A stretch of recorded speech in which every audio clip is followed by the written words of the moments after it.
Kolhapur church council प्रस्तुत आत्मजागर या कार्यक्रमामध्ये मी आपलं स्वागत करतो. पहिल्यांदा ऐकूया एक सुंदरसं गीत. प्रभू मी कोणाचा प्रभू मी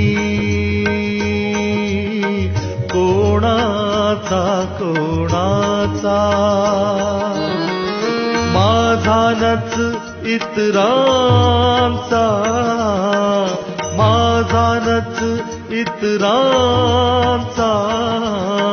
कोणाचा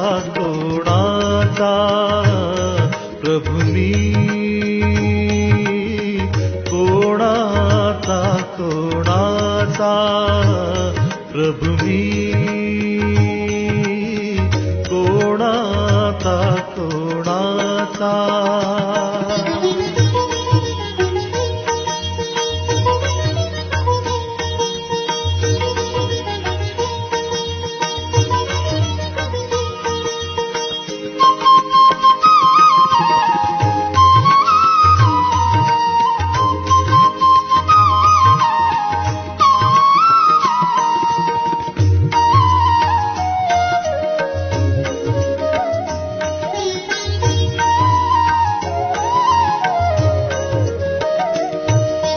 तुझाच परिमे घे माझी तुझाच परिमे घे माझी तन मन धन ही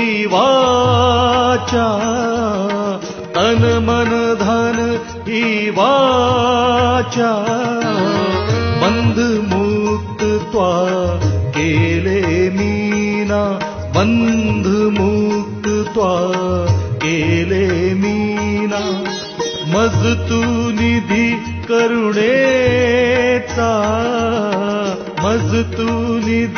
करुणेचा कोणाचा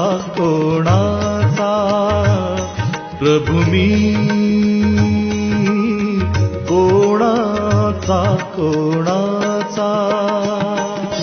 सर्वांना ख्रिस्तात सलाम. कोल्हापूर चर्च काउन्सिल प्रस्तुत आत्मजागर या दैनंदिन मननामध्ये मी मिस्टर रत्नदीप घाडगे आपले सहर्ष स्वागत करतो. आजचा आपला विषय आहे सांत्वनाचा आत्मा. आजचा शास्त्रभाग आहे इपिस्करास पत्र याचा 4 अध्याय 17 ते 32 हे वचन. आजचे विशेष वचन आहे इपिस्करास पत्र याचा 4 अध्याय आणि 30 वचन. देवाच्या पवित्र आत्म्याला खिन्न करू नका. खंडणी भरून प्राप्त केलेल्या मुक्तीच्या दिवसापर्यंत तुम्ही त्या आत्म्याच्या योगे मुद्रित झाला आहात. देवपित्याने आमचा कैवारी म्हणून पवित्र आत्म्यास पाठवले आहे. तो आमच्याबरोबर निरंतर असतो. तो आमच्यात वस्ती करतो. त्याला आमच्या जीवनात सुस्थितीत ठेवणे व त्याच्याच आपलेपणाची भावना निर्माण करणे हे आपले कर्तव्य आहे. हे कसे साध्य करावे ते आपणास नवा करार शिकवतो. पवित्र आत्मा हा पवित्रतेचा आत्मा आहे. आम्ही देवाचे मंदिर आहोत आणि आम्हामध्ये देवाचा आत्मा वास करतो. त्याला अंतर्यामाची सत्यता आवडते. त्याचे निवासस्थान स्वच्छ असावे. ते भ्रष्ट झाल्यास तो नाराज होतो असे वाटणे स्वाभाविक नाही का? तो विश्वासाचा आत्मा आहे. विश्वासावाचून देवाला संतोषणे अशक्य आहे. जेव्हा आपण त्याच्या शब्दावर विश्वास ठेवतो व त्याच्या अभिवचनावर अवलंबून असतो तेव्हा पवित्र आत्मा संतोष पावतो. तो प्रीतीचा आत्मा आहे. तो आम्हातील दैवी प्रीती व्यावहारिकदृष्ट्या दर्शवितो व प्रत्येक भाषेच्या व राष्ट्राच्या लोकांना प्रीतीच्या बंधनाने बांधतो. जर आपण ढोंग न करता दुसऱ्यावर प्रीती करण्याचा प्रयत्न केला तर त्यामुळे तो संतोष पावतो. तो मध्यस्थी करणारा आत्मा आहे. कारण आपण यथायोग्य प्रार्थना कशासाठी केली पाहिजे हे आपणाला ठाऊक नाही. तो आपणाला प्रार्थना करण्यासाठी सहाय्य करतो. जेव्हा आपण आपले स्वार्थी हेतू बाजूला ठेवून त्याच्या इच्छेची प्रतीक्षा करतो तेव्हा तो संतोष पावतो. ज्यासाठी प्रार्थना करावयाची ते ओझे तो मुद्दाम आपल्या अंतःकरणावर लादतो. त्याचा आपण आदर केला पाहिजे. तो शिक्षणाचा आत्मा आहे. पवित्र शास्त्राकडे एखाद्या विद्वान प्राध्यापकाप्रमाणे न पाहता परमेश्वराचे मार्ग व त्याच्या गूढ गोष्टी समजण्यासाठी बालकाप्रमाणे आपण पवित्र आत्म्याची मदत घेतली पाहिजे. ह्यामुळे तो संतोष पावतो. तो सत्याचा आत्मा आहे. पवित्र शास्त्र एकमेव ग्रंथ आहे की ज्यात सत्य, पूर्ण सत्य आणि सत्याशिवाय दुसरे काहीही सांगितले नाही. पवित्र आत्मा त्याचा लेखक आहे. 2 पेत्र याचा 1 अध्याय 20 ते 21 वचन. पवित्र शास्त्राला आपल्या जीवनात योग्य स्थान दिले पाहिजे आणि त्याचा अर्थ पवित्र आत्म्याच्या मार्गदर्शनाप्रमाणे लावला पाहिजे याची आपण खात्री केली पाहिजे. तो सुज्ञानाचा आत्मा आहे. जेव्हा मार्गदर्शनासाठी आपण आपले चातुर्य व बुद्धिमत्ता ह्यावर अवलंबून न राहता त्याच्या सुज्ञतेवर अवलंबून राहतो तेव्हा तो संतोष पावतो. आपण प्रार्थना करूया.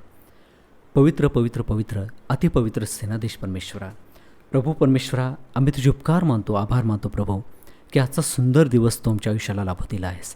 प्रभू परमेश्वरा, आजच्या या दिवशी प्रभू परमेश्वरा, ह्या सकाळच्या प्रहरी प्रभू परमेश्वरा, तू आमच्याशी वचनातून बोलतोस आणि तू आमचे नित्य प्रभू परमेश्वरा सहाय्य पावतोस.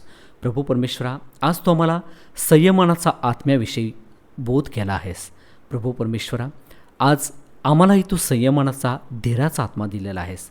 प्रभू परमेश्वरा, तुझा पवित्र आत्मा हा आमचा मार्गदर्शक आहे आणि याद्वारे प्रभू परमेश्वरा तो आत्मा कुठल्या प्रकारे आम्हाला चालवतो, तो आमच्याशी कसा बोलतो परमेश्वरा, ह्याविषयी तू आम्हाला ज्ञान दिलेलं आहेस. प्रभू परमेश्वरा, पवित्र शास्त्र आम्हाला सांगतं की जो कोणी पुत्राविषयी दुर्भाषण करेल त्याला क्षमा होईल, जो कोणी पित्याविषयी दुर्भाषण करेल त्यालाही क्षमा होईल, पण जो पवित्र आत्म्याविषयी दुर्भाषण करेल त्याला कधीही क्षमा होणार नाही. प्रभू परमेश्वरा, आम्ही कधीही पवित्र आत्म्याला खिन्न न करता आमचा जो मध्यस्थी करणारा, आम्हाला सांत्वन देणारा आत्मा आहे त्याच्याकडे प्रभू परमेश्वरा आम्ही लक्ष लावावे आणि त्याच्या इच्छेप्रमाणे आम्ही वागावं, बोलावं, चालावं. ज्याप्रमाणे प्रभू येशू ख्रिस्त होता त्याचं अनुकरण आम्ही करावं, यासाठी तो आम्हाला सहाय्य कर प्रभू. आणि प्रभू परमेश्वरा, तुझ्या मार्गाने तो आम्हाला चालव, तुझ्या आत्म्यामध्ये तो आम्हाला वाढव. ही प्रार्थना विनंती आमचा धन्यतारक प्रभू येशू ख्रिस्त याच्याच प्रिय आणि गौरव नावामध्ये करतो नाही बाप्पा. आमेन.